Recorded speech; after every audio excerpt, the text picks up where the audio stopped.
Captain Marcus Chun stood at the window of his ship and watched the crystal planet grow larger. 3 years of travel through space had brought him here to meet the Zephyrian Empire. Earth needed friends. The galaxy was full of dangers, and humanity was still small and weak compared to the great powers that ruled among the stars. The Zephyrians controlled 7 star systems. Their ships were made of living crystal that could repair itself. Their weapons could turn entire moons into dust. But they had agreed to talk with the humans. That was something. "Captain, we're getting their landing instructions," said Lieutenant Hayes from her station. The sounds that came through the speakers were not words. They were like music made of electricity and light. The translation computer worked hard to turn the sounds into human language. "Take us down," Marcus said. He checked his uniform one more time. Everything had to be perfect. One mistake could mean war between Earth and the most powerful empire in this part of the galaxy. The ship landed in a field of blue crystal flowers. Each flower was the size of a small tree, and they rang like bells in the wind. In the distance stood the palace of Queen Veltara. It reached high into the purple sky like a mountain made of diamond and starlight. Marcus walked down the ship's ramp with his team. The air smelled like ozone and honey. The ground felt warm under his feet, even through his boots. Strange birds that looked like flying gems circled overhead and sang in voices like crystal chimes. "Remember," Marcus told his team as they walked toward the palace, "no sudden movements. No loud voices. They think we're primitive already. Let's not prove them right." The palace doors opened without a sound. Inside, everything glowed with soft light that seemed to come from the walls themselves. Zephyrian guards stood along the hallway. They looked like statues made of living crystal, tall and graceful and completely still. Their eyes were like stars, and they watched the humans with no expression at all. The throne room was huge. The ceiling disappeared into shadows high above. The walls were covered with patterns that moved and changed like water. At the center of the room sat the queen. Queen Veltara was beautiful in a way that made it hard to look at her directly. Her body was made of crystal that shifted between blue and silver and white. Her crown was alive with tiny lights that moved like fireflies. When she spoke, her voice came from everywhere at once. "Humans," she said through the translation system, "you have traveled far to speak with us. We are curious about your kind. Your request for alliance is unusual.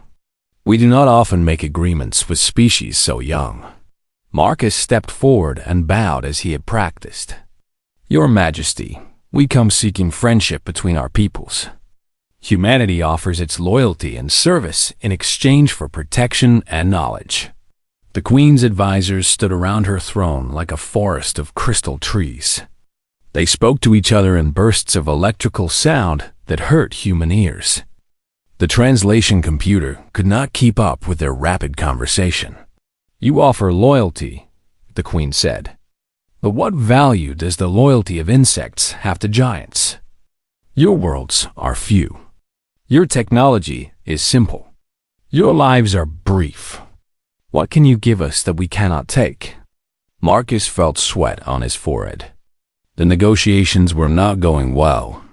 He looked at the Queen and tried to think of something to say that might change her mind. That was when his translation device started making strange noises. Sparks flew from the small box on his belt. The device was breaking down. "Your Majesty," he said, forgetting about protocols and formal language. "I know we're small compared to you. I know we don't have much to offer. But when I look at you, I see something so beautiful and powerful that I can't even find words to describe it. You're so alluring, I can't even speak properly." The moment the words left his mouth, Marcus knew he had made a terrible mistake. The Queen's advisors made angry sounds like breaking glass. The guards moved closer.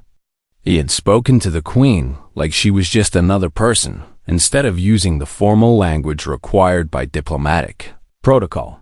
But then something strange happened. The Queen's crystal body began to change color. The cold blue and silver shifted to warm amber and gold. Light pulsed through her like a heartbeat. Her advisors stopped their angry sounds and stared at her in shock. The Queen touched her face with one crystal hand. "What is this sensation?" she asked, and her voice was different now, softer somehow. "What have you done to me, human?" Marcus looked around the room.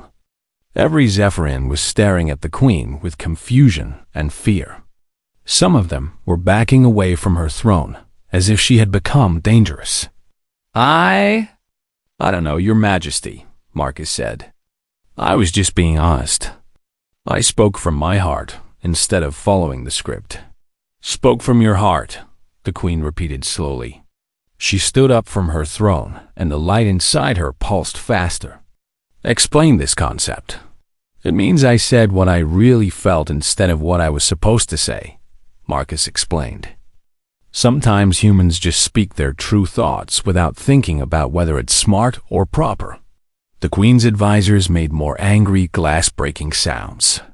One of them stepped forward and spoke in rapid electrical bursts. The translation computer managed to catch a few words: contamination, weakness, danger. But the Queen held up one hand and they fell silent. She looked at Marcus with eyes like stars, and there was something new in her expression. Something that looked almost human. "This feeling you have created in me," she said. "It is not unpleasant. We will continue these discussions tomorrow. Tonight I must think about what has happened here." As the humans were led to their guest quarters, Marcus could hear the Queen's advisors arguing in urgent electrical whispers. He had definitely done something that was not supposed to happen. The question was whether it would save humanity or destroy them all. Marcus woke up in his guest room to the sound of crystal chimes. The morning light on the planet was different from Earth's sun. It was softer and made everything glow like it was covered in fairy dust. He got dressed and wondered if yesterday had been a dream. But when the Zephyrian guard came to get him, Marcus knew it was all real. The guard's crystal body was dim and cold, and its electrical voice sounded angry. "The Queen wishes to see you, alone." Marcus followed the guard through hallways filled with moving patterns of light. Other Zephyrians watched him pass, and their eyes were unfriendly. Some of them made sounds like grinding stone when they saw him. The Queen was in a different room today. This one was smaller and filled with strange objects that Marcus had never seen before. There were floating sculptures that changed shape and devices that sang in harmony with each other. The Queen sat on a simple chair instead of her huge throne. She looked different too. Her crystal body was still glowing with that warm amber color, and the light inside her moved in patterns that seemed almost like breathing. "Sit," she said, and pointed to a chair across from her. Her voice was quieter than yesterday, and she seemed nervous. "Your Majesty," Marcus began. But she held up her hand. "Yesterday, you spoke words to me that created a sensation I have never experienced," the Queen said. "My advisors tell me you have poisoned my mind with some kind of biological weapon. They want me to have you executed immediately." Marcus felt his heart skip a beat. "I didn't mean to hurt you, Your Majesty. I was just being honest." "Yes, honest," the Queen said, and the words seemed strange in her mouth. "This is a concept that does not exist in our language. We have words for truth and falsehood, for correct information and incorrect information. But honest is something else. Explain it to me." Marcus thought for a moment. "Being honest means saying what you really think and feel, even when it might get you in trouble. It means showing your true self instead of pretending to be something you're not." The Queen's lights pulsed faster. "Show your true self," she repeated. "Among my people, we speak only to share necessary information. We do not reveal our inner processes to others. That would be inefficient. But doesn't it get lonely?" Marcus asked. Never being able to share what you really think or feel? Lonely, the Queen said, testing the word. Another concept that does not exist in our language. Describe this feeling. Marcus looked around the room at all the beautiful but cold objects. Lonely is when you feel like you're the only person in the universe. When you have no one who really understands you. When you want to share your thoughts and feelings, but you have no one to share them with. The Queen was quiet for a long time. Her lights dimmed and brightened, as if she was thinking hard about something. I believe I understand this lonely, she said finally. For 700 cycles, I have ruled this empire. I have spoken to millions of my subjects, but I have never told anyone what I truly think about anything. I have never asked anyone what they truly think about me. What do you truly think? Marcus asked gently. The Queen looked at him with those star-bright eyes. I think ruling is exhausting. I think my advisors are boring. I think our perfect crystal cities are beautiful but cold. I think I would like to see a place where people laugh and make mistakes and say things they shouldn't say. As she spoke, her color shifted to brighter gold, and the patterns of light inside her became more complex and beautiful. Yesterday, when you called me alluring, it was the first time anyone had ever said I was beautiful just because they wanted to, not because it was required or proper. Do you understand how remarkable that was? Marcus nodded. On Earth, we tell people they're beautiful all the time. We say it when we mean it, and sometimes we say it just to make someone feel good. You lie to make others feel good? The Queen asked, confused. No, not lie exactly. We might emphasize the truth. If someone asks if they look nice, we focus on the things that really are nice about them. The Queen stood up and walked to a window that looked out over her crystal city. My advisors say emotions make beings weak and unpredictable. They say your people are inferior because you let feelings control your actions. Maybe we are weak, Marcus said, but we're also strong in ways your advisors might not understand. Explain. Marcus joined her at the window. Far below them, crystal beings moved through the streets in perfect patterns like a complex machine. Everything was efficient and beautiful and completely predictable. When humans care about something, we become capable of incredible things. A mother protecting her child can fight off creatures 10 times her size. A person trying to help their friends can work for days without sleep. Love makes us brave. Friendship makes us generous. Even anger can make us determined to fix what's wrong. The Queen's reflection in the window was glowing brighter now. These emotions, they can make your people stronger? Yes, but they can also make us do stupid things, Marcus admitted. We start wars over hurt feelings. We make bad decisions because we're scared or angry. We waste time on impossible dreams.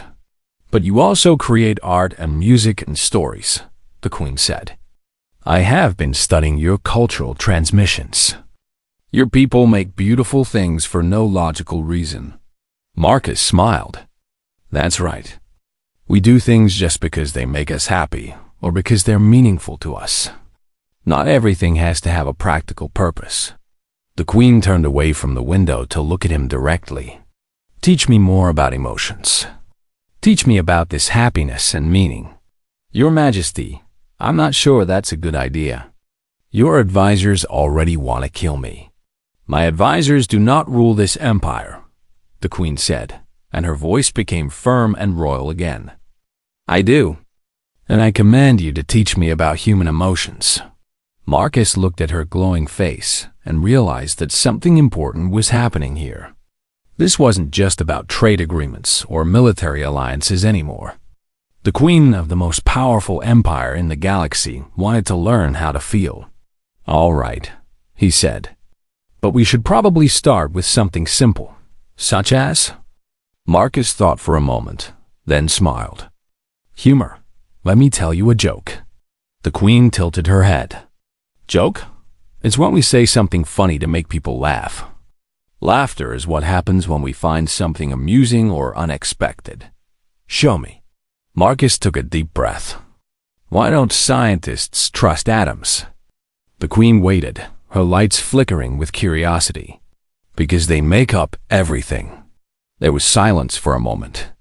Then the Queen made a sound Marcus had never heard before. It was like crystal bells laughing, musical and bright and completely joyful. I understand, she said, her whole body glowing with golden light. The words have two meanings. This creates surprise and pleasure. This is fun? Yes, Marcus said, grinning. That's exactly right. Outside the window, the perfect crystal city continued its mechanical dance. But in this room, for the first time in 700 years, the Queen of the Zephyrians was learning how to be happy.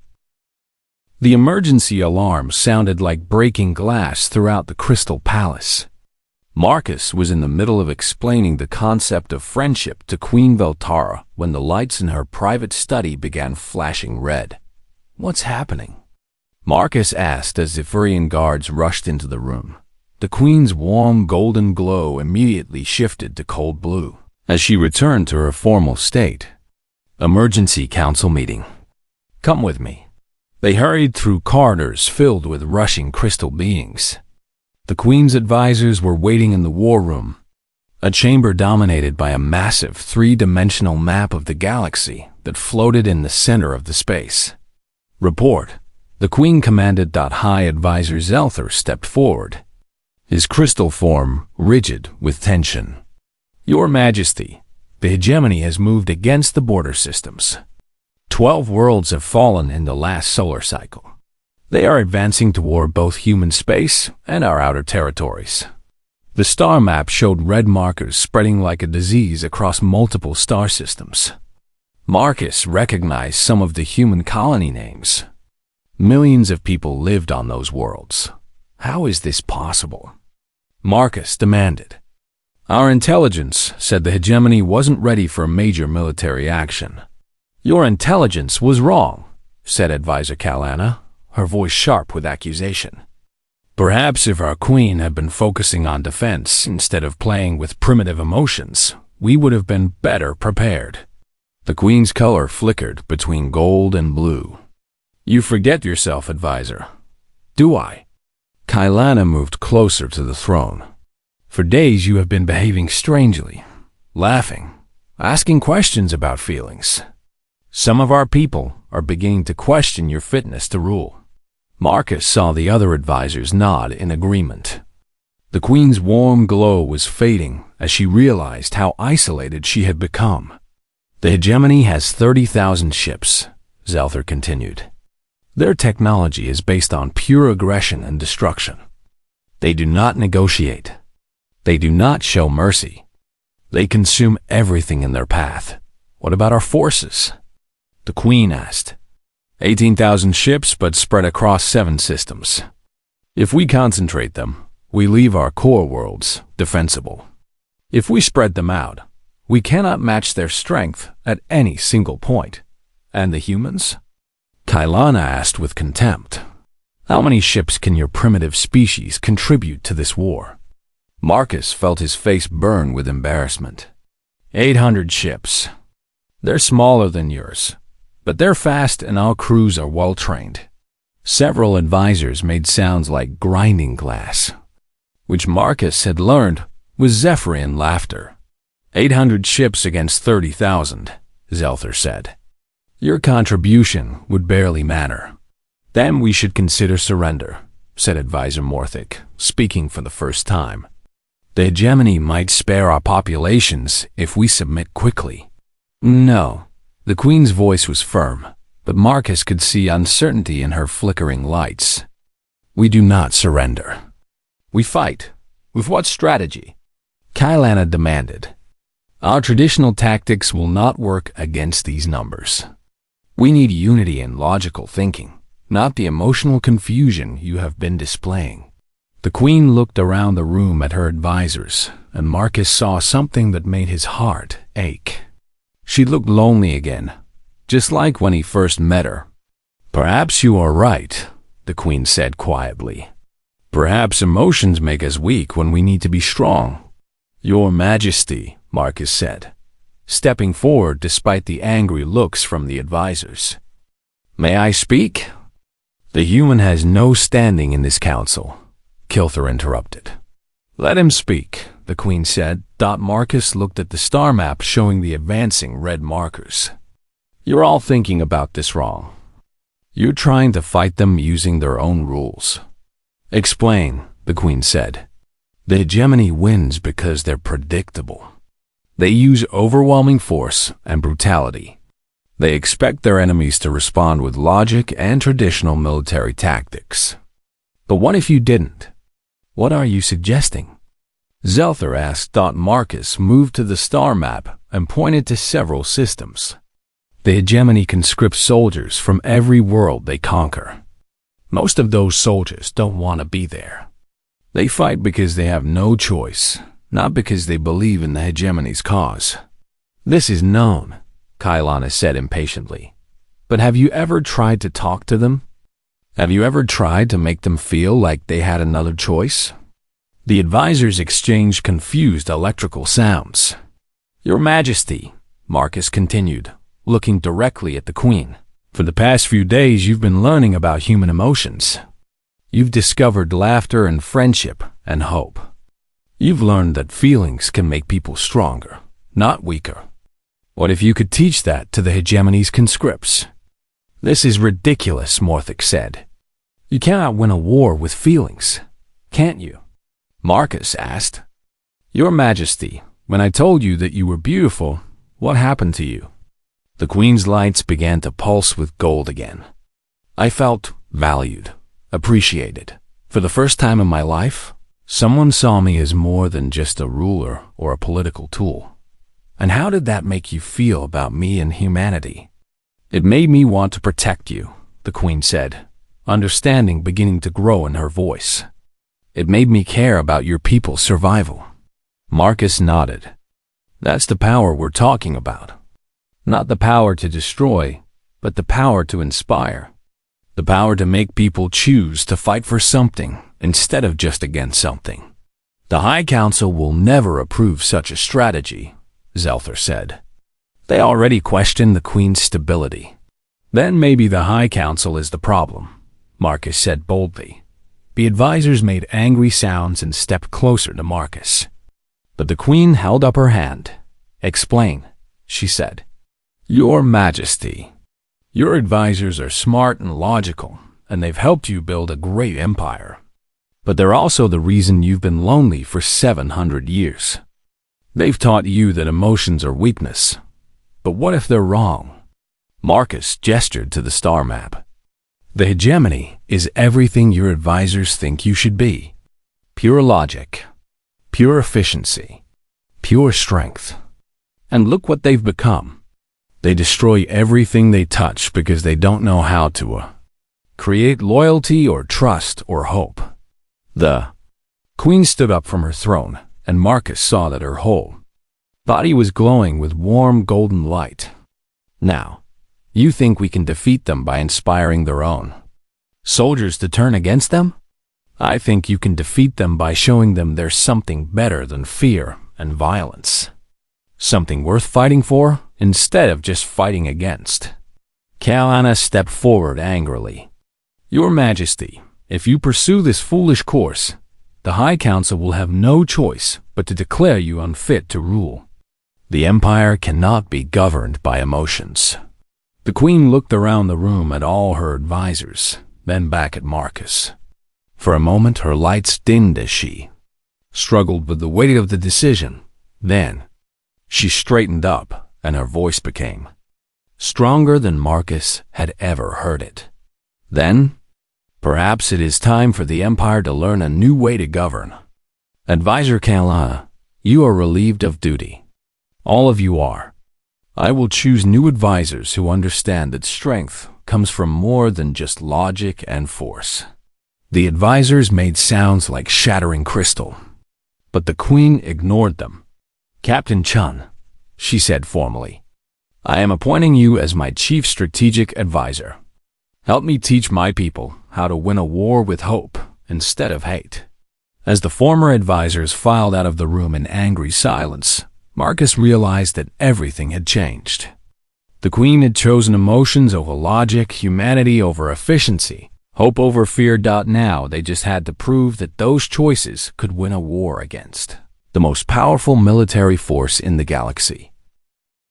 Queen Veltara stood before the massive communication crystal that would carry her words to every Zephyrian world in the Empire. For 700 years, royal addresses had been delivered using precise electromagnetic pulses that conveyed only facts and orders. Today would be different. "Are you sure about this?" Marcus asked as he helped her practice the speech one more time. They had been working for 3 days to prepare what she called her feeling speech. The Queen's crystal form pulsed with nervous energy, shifting between gold and silver. "I am terrified," she admitted, "but also excited. Is it possible to feel both emotions at the same time?" "Very possible," Marcus said with a smile. "Humans feel contradictory emotions all the time. It's part of what makes us complicated." "Complicated," the Queen repeated. "My former advisors always said complexity was inefficient. Your former advisors never had to inspire anyone to risk their lives for something greater than themselves." The war news had gotten worse over the past 3 days. The hegemony forces were advancing rapidly, crushing any resistance with overwhelming brutality. Traditional defensive strategies were failing across the galaxy. The Zephyrian High Council was demanding that the Queen step down and let them handle the crisis with conventional military logic. But the Queen had refused. Instead, she was about to do something no Zephyrian ruler had ever done before. "Remember," Marcus said, "don't just tell them what you want them to do. Tell them why it matters. Tell them what you're fighting for, not just what you're fighting against." The Queen nodded and took her position before the communication crystal. Her personal guards stood nervously around the chamber. Even they didn't understand what their queen was about to attempt. "Your Majesty," said Captain Tilver, her new chief of security, "the High Council is demanding an audience. They say they will not allow you to proceed with this transmission." "Let them come," the Queen said calmly. "They need to hear this too."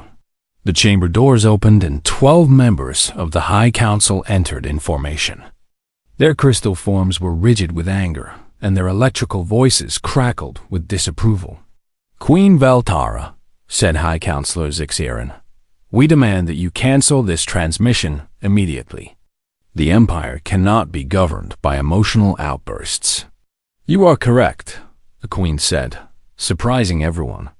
"The Empire cannot be governed by emotional outbursts, but it also cannot be governed by cold logic alone. Today I will show our people a third option." She turned to the communication crystal and placed her hands on its surface. Throughout the Empire, similar crystals began to glow as they prepared to receive her message. "Citizens of the Zephyrian Empire," she began, and immediately Marcus could hear the difference in her voice. Instead of the formal electromagnetic pulses, she was using the warm, musical tones she had learned from studying human speech patterns. "For 700 years I have ruled you according to the old ways. I have given you orders, and you have followed them. I have spoken of duty and efficiency and logical necessity. Today I speak to you of something different." On worlds throughout the Empire, Zephyrian citizens stopped what they were doing to listen. Many had never heard their queen speak in such a way. "I speak to you of hope," the Queen continued, her body beginning to glow with golden light. "Hope is what we feel when we believe that tomorrow can be better than today. It is what drives us to work for a future we may never see." Marcus watched the faces of the High Council members. Their rigid crystal forms were beginning to flicker with confusion. The hegemony advances against us with ships and weapons and the promise of destruction. They offer our enemies only fear and slavery. We offer something infinitely more powerful. We offer the chance to be part of something beautiful. The Queen's voice grew stronger, more confident.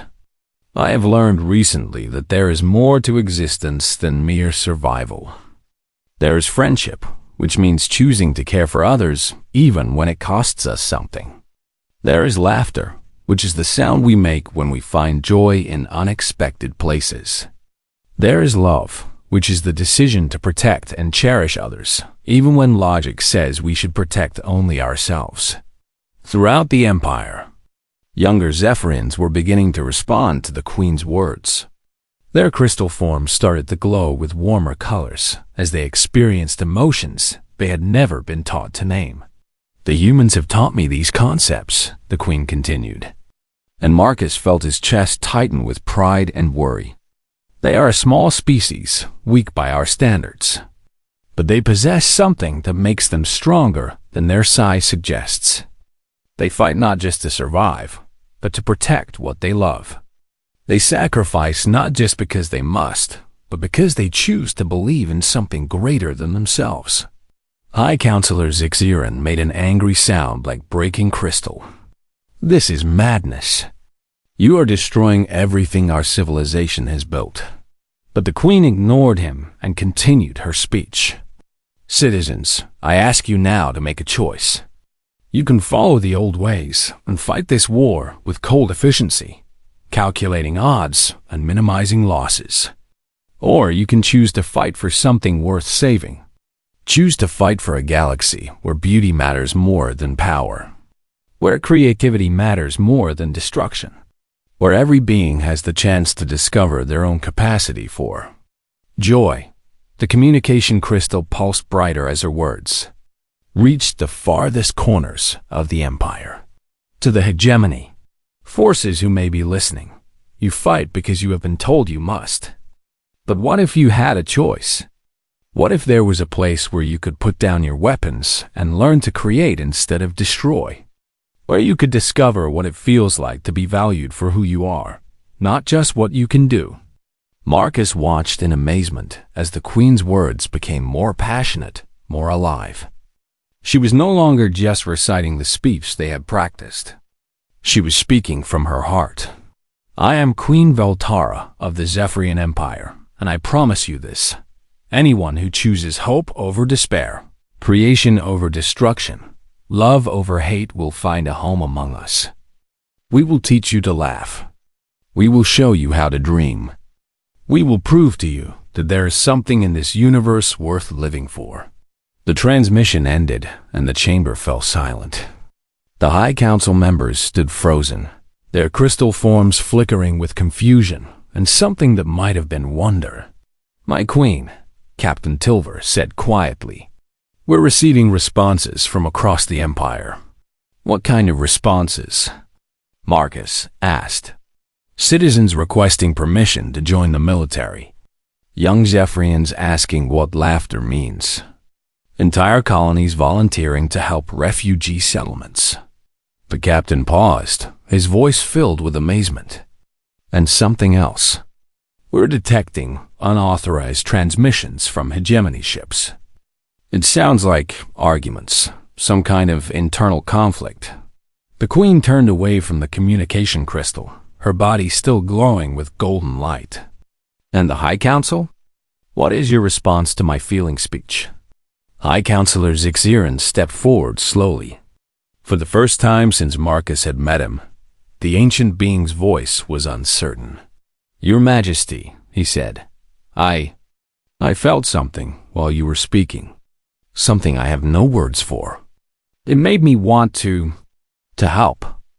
To be part of what you described. That feeling is called inspiration, Marcus told him gently. It's what happens when someone shows you a vision of what's possible instead of just what's necessary. The Queen looked around the chamber at her council, her guards, and Marcus.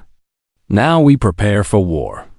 Not the cold, efficient war my advisors planned, but a war fought with hope is our strongest weapon.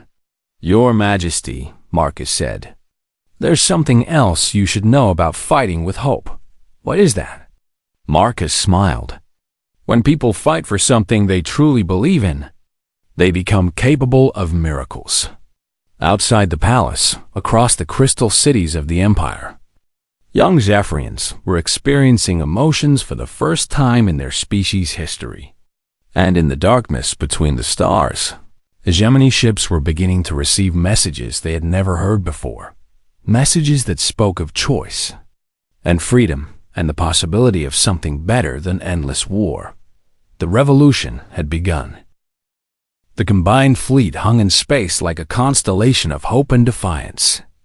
800 human ships formed the center, their small forms dwarfed by the 18,000 Zephyrian vessels that surrounded them in complex crystal formations.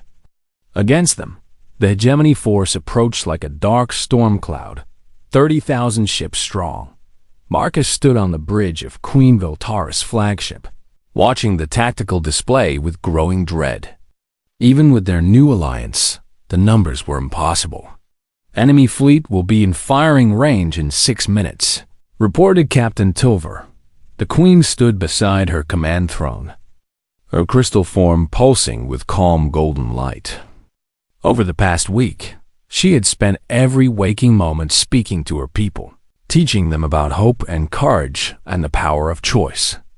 Many of her citizens had responded with enthusiasm, but the High Council remained skeptical. "Your Majesty," High Councilor Zixiran said from his position at the tactical station, "perhaps it is not too late to negotiate a surrender. The hegemony might show mercy if we submit now." "There will be no surrender," the Queen said firmly. "Today we discover whether emotions can triumph over pure force." Marcus checked the communication systems one more time. Everything depended on their ability to reach the hegemony crews during the battle. "Open a channel to all ships," the Queen commanded. "Channel open." "Your Majesty." The Queen's voice carried across both fleets, translated into dozens of languages for the human crews, and broadcast directly through Zephyrian crystal networks. "Warriors of the Allied fleet," she began. "In a few minutes we will face an enemy that believes might makes right. They have more ships than us, stronger weapons than us, but they do not have what we have." Marcus watched the human ship crews on his screen. Many of them looked terrified, but they were listening. "We have something to fight for beyond mere survival. We fight for the right of every being to choose their own path. We fight for a galaxy where children can grow up learning about beauty and art and laughter instead of only violence and fear." "Enemy fleet entering weapons range," Tilver reported. "We fight for the possibility that someday former enemies might become friends, that hatred might give way to understanding, that the strong might choose to protect the weak instead of conquering them." The hegemony ships opened fire. Beams of destructive energy lanced across space, and several human vessels disappeared in flashes of light. "Return fire," Marcus shouted, but the Queen held up her hand. "Not yet," she said calmly. "Open a channel to the hegemony fleet." "Your Majesty, they're destroying our ships," Tilver protested. "Open the channel." Marcus worked frantically at his console. "Channel open. We're broadcasting on all frequencies." The Queen's voice now carried across space to the attacking fleet. "Warriors of the hegemony, I am Queen Veltara of the Zephyrian Empire. I speak not to your commanders, but to you. The soldiers who were taken from your homes and forced to fight in wars you never chose." More hegemony ships fired.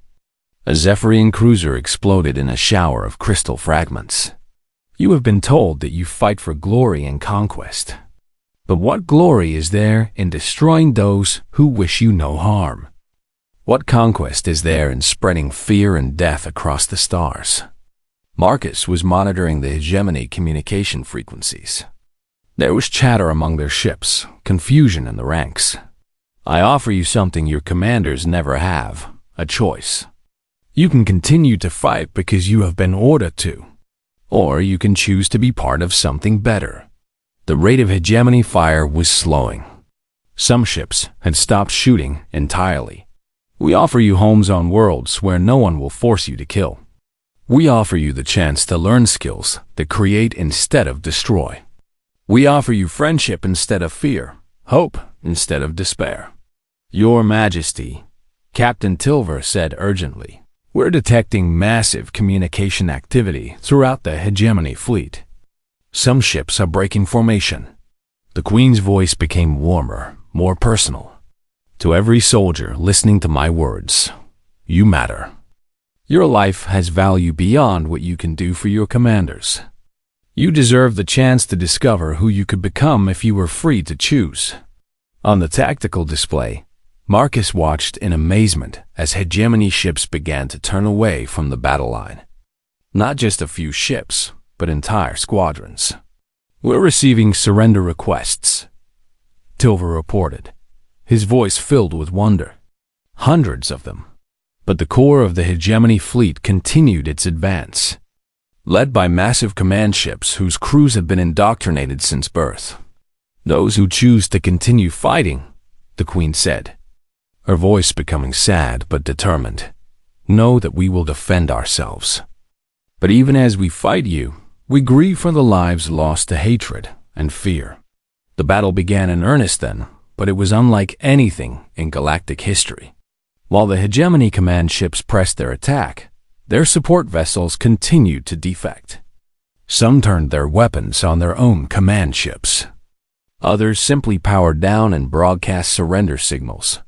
Marcus watched a human destroyer sacrifice itself to save a Zephyrin cruiser. Its captain's last words broadcast across all frequencies. For a better tomorrow. The Zephyrin crews, inspired by their queen's emotional speeches, fought with unprecedented courage. Instead of cold, calculated tactics, they took risks to save their allies and protect civilian evacuation ships. Your Majesty, Marcus said as he watched the tactical display, it's working. The hegemony fleet is collapsing from within. The Queen's eyes were fixed on the battle raging around them. At what cost? Every ship lost is filled with beings who deserve better than this war. A massive hegemony command ship, its escorts depleted by defections, made one final run at the Queen's flagship. Its weapons charged for a killing blow. But then something extraordinary happened. A group of recently surrendered hegemony ships moved to intercept, placing themselves between the command ship and the Queen. This is Commander Vector of the former hegemony 4th Squadron, came a voice over the communication system. We protect Queen Voltara. She showed us that we had a choice. The command ship's weapons fire struck the protective formation, destroying several ships that had been enemies minutes before, but now died as allies.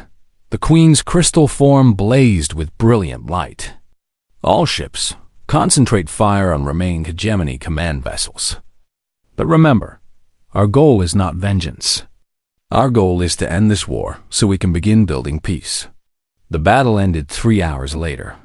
Of the 30,000 hegemony ships that had begun the attack, 22,000 had surrendered or defected. The remaining 8,000 command vessels and their most loyal crews had been destroyed or disabled. Marcus stood beside the Queen as she addressed the combined fleet one final time. Today we have proven that the strongest weapon in the universe is not any gun or bomb or missile. It is the simple act of showing another being that their life has value, that they have choices, that they are seen and respected as individuals. The communication channels filled with cheers from thousands of ships, in dozens of languages, from crews who had been enemies that morning. Captain Chun, the Queen said privately, turning to Marcus with eyes that sparkled like stars. Your people have given mine something we never knew we needed. You have taught us that strength and emotion are not opposites, but partners. Marcus looked out at the fleet of former enemies now working together to rescue survivors and tend to the wounded. Your Majesty, I think you've taught us something too. What is that? That it's possible to change an entire galaxy, one heart at a time. In the months that followed, the galaxy began to transform. Zephyrian worlds became centers of learning, where former hegemony soldiers learned art, music, and literature. Human colonies welcomed refugees and taught them about democracy and individual freedom. The rigid crystal cities of the empire slowly became more colorful and chaotic as their inhabitants discovered creativity and self-expression. Queen Veltara established the Academy of Hearts, where beings from across the galaxy came to study what humans called emotional intelligence. The first graduation ceremony featured a concert performed by a mixed choir of humans, Zephyrians, and former hegemony soldiers singing a song about hope in 12 different languages. Marcus, now serving as the first human ambassador to the Zephyrian Empire, often stood in the Queen's garden watching former enemies play games with children from dozens of different species. "Do you ever regret it?" he asked the Queen one evening as they watched the sunset paint the crystal spires of her city in warm colors. "Regret what?" "Giving up the cold efficiency of the old ways. Your former advisors always said emotions made people weak." The Queen's laugh was like silver bells in the wind. "Marcus, look around you. Look at what we have built together. Does this look weak to you?" He smiled and watched a group of young Zephyrians teaching former hegemony children how to make crystal sculptures that glowed with bioluminescent patterns representing different emotions. "No," Marcus said. "It looks like the strongest thing in the universe." And in that moment, as laughter echoed through gardens filled with beings who had learned to choose love over fear, the Queen knew that emotions had not made them weak. They had made them human.